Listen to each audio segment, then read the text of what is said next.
Anyone fascinated by the natural world has probably wondered why some animals have such strange-looking sense organs. The elephant with its huge ears,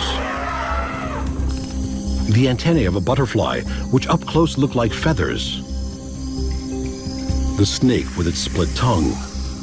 And what about less obvious enhancements, like the sensory cells on a crocodile's skin?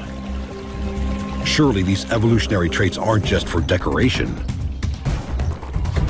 In fact, the size, shape, and location of these animal sense organs is all for a purpose. And just like us, animals rely on their senses to communicate with each other, find their way around, stay safe, and most importantly, to find food. When you see how superior some animal senses are compared to those of humans, you might wonder how we ever managed to stay on top of the food chain. Animal super senses.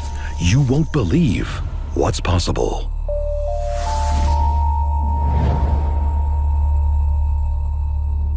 Throughout the natural world, individuals interact, and sending and receiving information is vital for survival. Animals use communication to attract mates, ward off predators, defend territory, or trick their prey. And of course, it's the senses that play the key role. Sight, smell, taste, touch, and hearing are all employed to send signals to others, in the hope actions speak louder than words. In this episode of Animal Super Senses, we find out more about the sensory powers used by animals to make messages loud and clear. Sun-baked Africa. Many animals find sanctuary from the heat in rivers and lakes. To keep cool, hippos spend much of their day wallowing in water. Even with their bodies submerged, the hippo can still see, hear, and smell what's going on around it.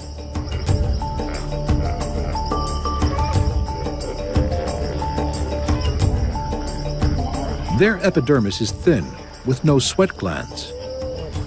But they do secrete a red fluid, giving rise to the myth that hippos sweat blood. This secretion contains a sunscreen, an antiseptic, and moistens delicate skin. Large, slow, and rotund, these amphibious giants seem gentle and rather sleepy.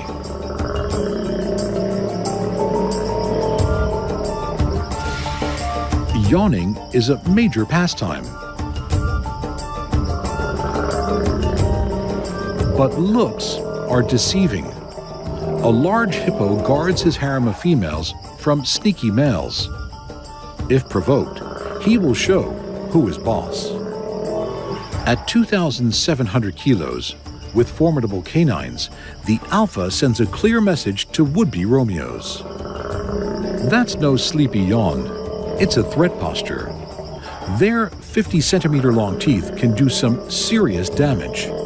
Even with the hippo's poor eyesight, having a huge gape should get the point across.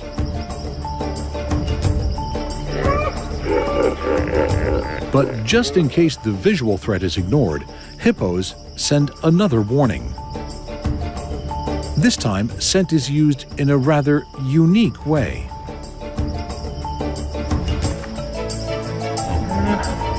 Hippos have a great sense of smell, a fact not lost in domain disputes. As the hippo goes to the toilet, it vigorously wags its tail, spreading poop far and wide. Dung spraying is the hippo's way of marking its territory. Breeding males fling feces at the competition in hope that these smelly encounters will decide the winner without resorting to a fight.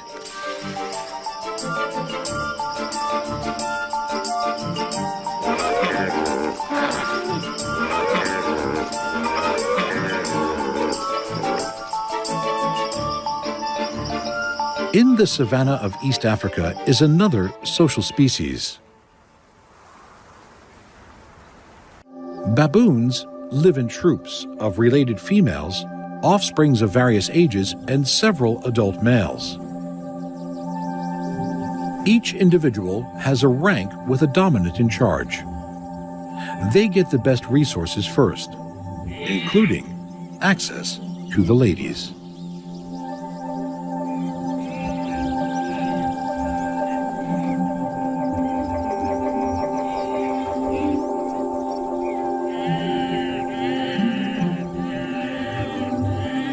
But life at the top for the troop leader is not all fun and games. Every day, there are pretenders to the throne looking for mating rights. Young, virile males transfer from other groups to find a mate.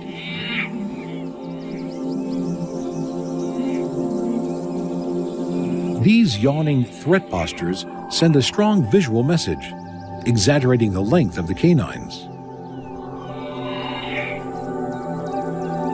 But there are less aggressive ways of keeping your rank. Grooming is used to make friends and influence others. It's a communication tool that builds relationships and maintains strong bonds. This social sense of touch helps keep harmony in the group.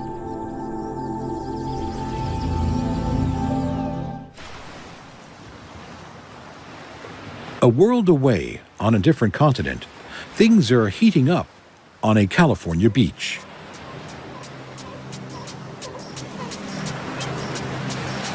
These beach bums are northern elephant seals. It's late November, and the breeding season has started. Mature bulls have begun to arrive with one thing on their mind.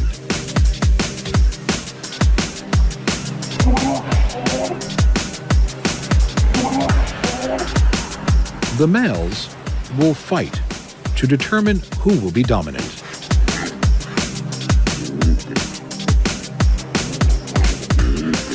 The winner's prize is a harem of blubber babes.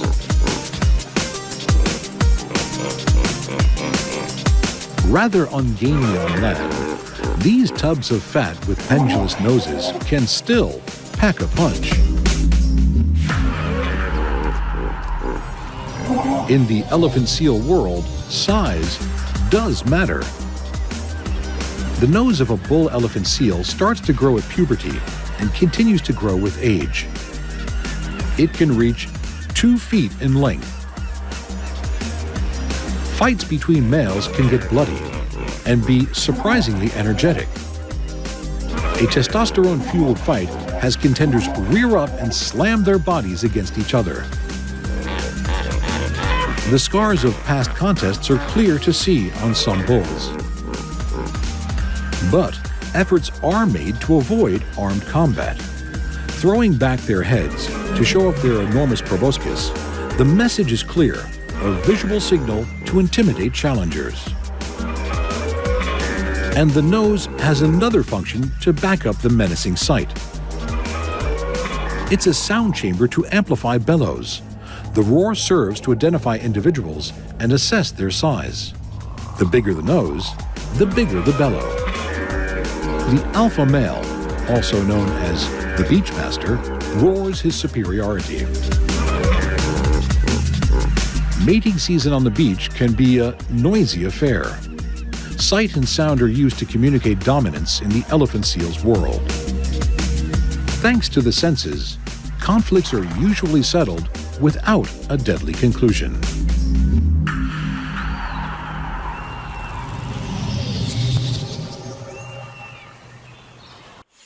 Another animal, where males flex their physical might to attract the opposite sex, lives down under.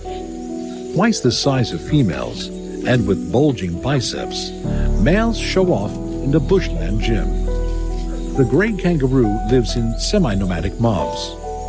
Ranging throughout Australia, they prefer open grassland with areas of bush for daytime shelter. At dawn and dusk, they come out to feed, grazing on a wide variety of grasses.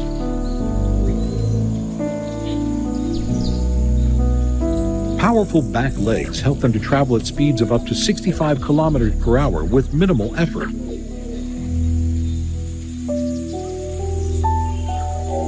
During breeding season, males compete for females. Young bucks test their strength with each other by sparring.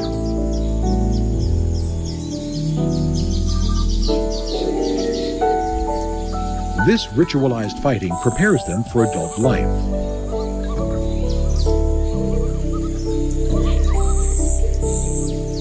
In fact, the social life of a mob is akin to a barroom brawl, with constant pushing, grabbing, and shoving, even while feeding.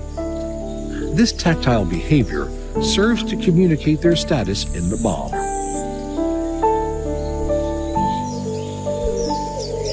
But the real action is reserved for the adults. It starts off with an aggressive grass pulling, followed by the agitator rubbing their chests on the ground. Kangaroos have an excellent sense of smell. Spreading the testosterone-laced odor is a way to threaten their rivals. Scent marking is an important form of communication in marsupials. Studies have shown that social status could affect odor composition and act as a chemical fingerprint. Muscle-bound males enter wrestling and kickboxing contests. They lock arms and try to push each other over.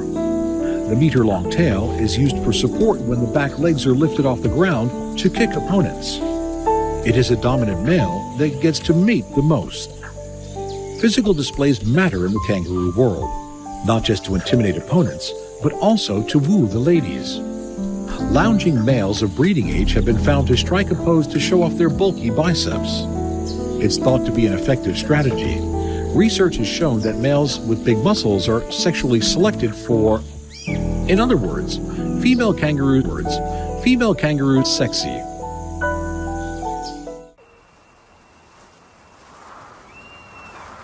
Koalas sleep a lot. In fact, for 20 hours a day, that's all they do.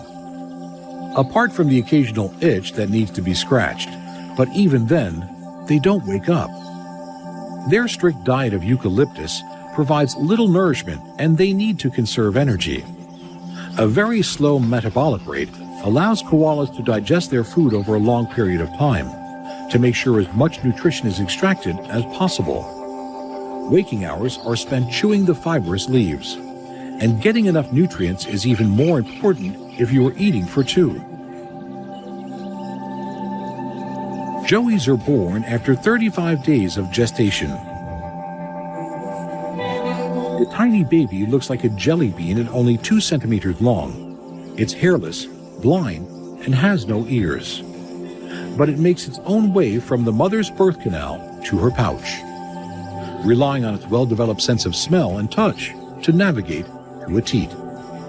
The joey stays with its mom for a year, during which mothers and babies make soft clicking noises and gentle humming sounds to one another. Sensory communication strengthens bonds between mother and young.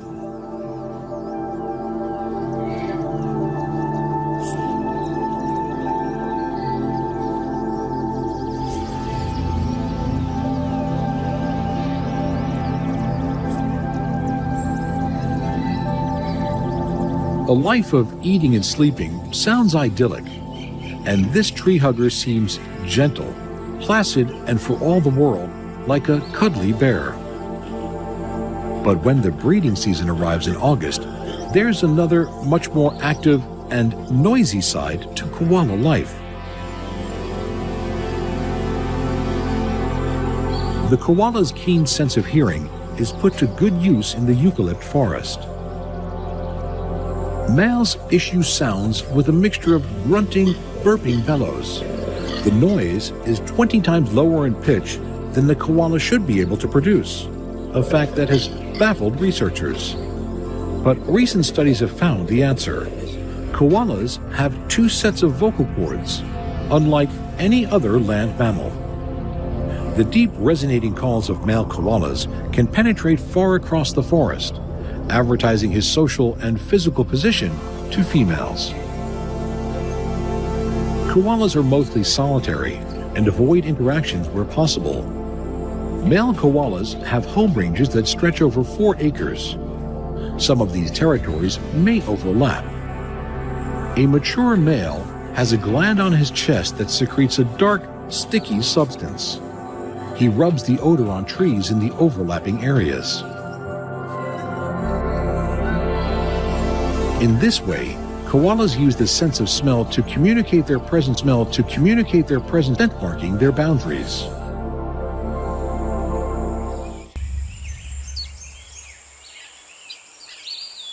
When it comes to mating rituals and courtship, birds can outdo mammals by sheer showmanship.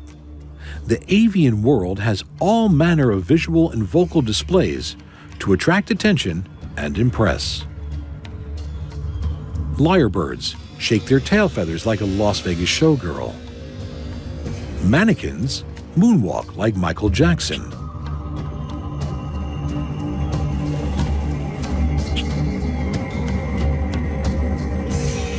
Prairie chickens use big boom bass that can be heard over a kilometer away.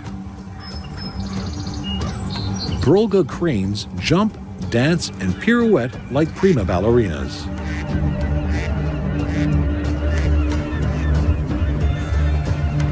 And Magellanic penguins bill tap and flipper pat like Bavarian slap dancers. The sooty tern is another avian groover. Noisy and gregarious at breeding sites, they form large communities on rocky islands.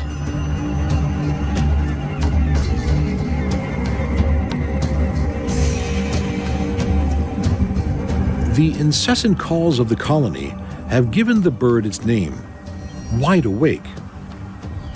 Unlike most terns, they don't dive, but pluck fish from surface waters. At the onset of the breeding season, sooty terns congregate in dense aerial swirls offshore, gradually getting closer to the nesting ground.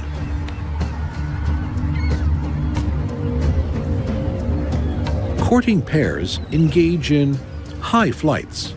They ascend to great heights, then glide rapidly down to sea level.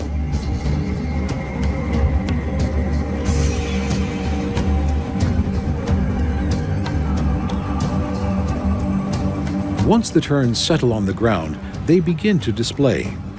With thousands of pairs in close proximity, the honeymoon couple need to stand out from the crowd to get to know their new partner and form a bond. Prior to mating, both mates circle around each other with dropped wings and heads tilted.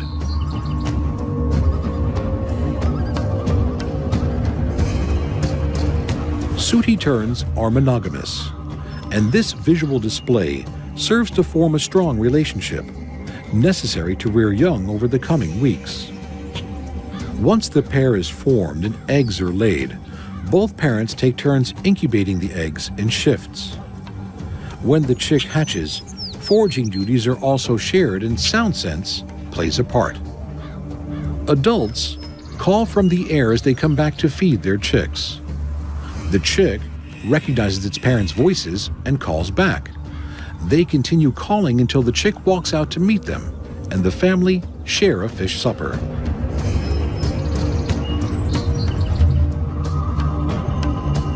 The satin bowerbird is not particularly flashy in the looks department. But it does have a unique way of getting attention. What it lacks in colorful plumage, it makes up for by kleptomania, stealing objects that it considers to be beautiful and worthy of display.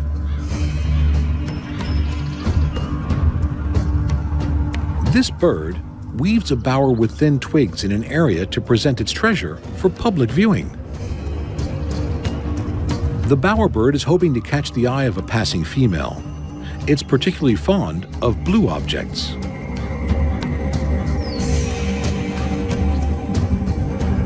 Different species have different color preferences, and researchers are trying to find out why. One theory is that bowerbirds choose the pigment that best complements their own coloring. The hard-working house husband spends a great deal of time arranging and rearranging his collection. He's meticulous at maintaining his design. When a big bird, like a brush turkey, comes wandering in, trampling his interior decorating, the poor male has to start again.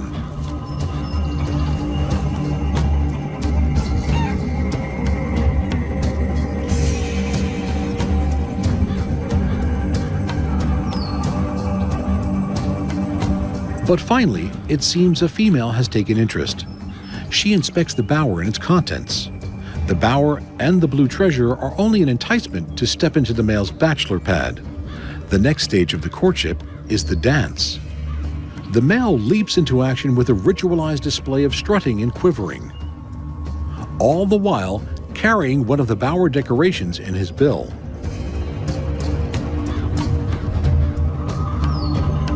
To add to the assault on the female's visual senses, the male accompanies his routine with a variety of mechanical-sounding calls. If impressed, the female stays in the love shack for mating. Then she will leave to begin nesting duties on her own, while the male readies himself for courting new girlfriends. Communicating accurate information is important if you want to get the girl. But there are animals that send out messages which are far from the truth. Some predators deceive their prey to make capture easier. The alligator snapping turtle sits on the bottom of a pond waiting. He eats gambusia fish, which feed on mosquito larvae. Weighing up to 90 kilos, this reptile is one of the largest freshwater turtles in the world. The secretive sluggish creature spends most of the daylight hours hiding. Moving fast isn't in his repertoire. The turtle doesn't seem capable of catching swift-moving fish like the gambusia, but it has a cunning strategy. It lies in wait with jaws wide open. On the bottom of the mouth is a worm-like lure, which it wriggles to entice unwary prey. The powerful, sharp-edged jaws are capable of severing a finger, and the fish stands little chance of escaping. This is predator-to-prey communication, and visual trickery is the name of the game. But the title of Master Trickster should go to this creature. Dangerous and cunning, the Portia spider is a master of deception. Portias are a genus of jumping spider.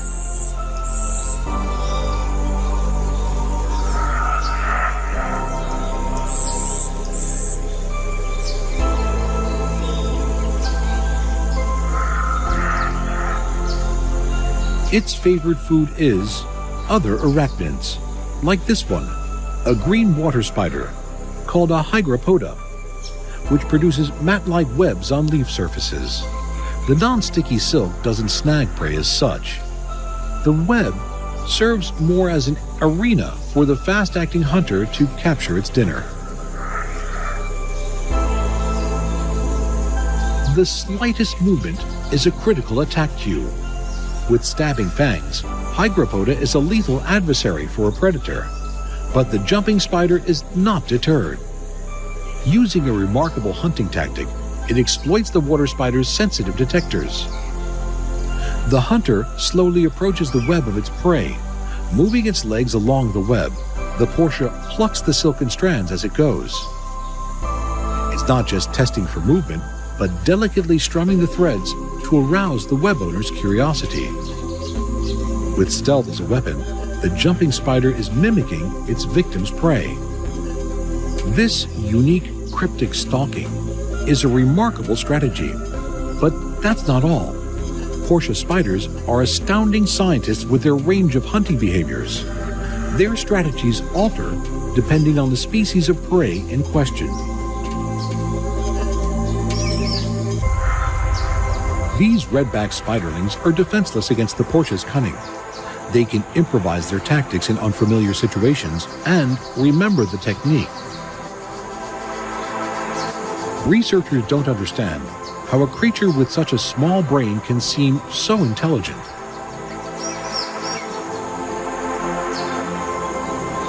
But what is plain to see is the Portia spider uses the sense of touch to deceive its prey.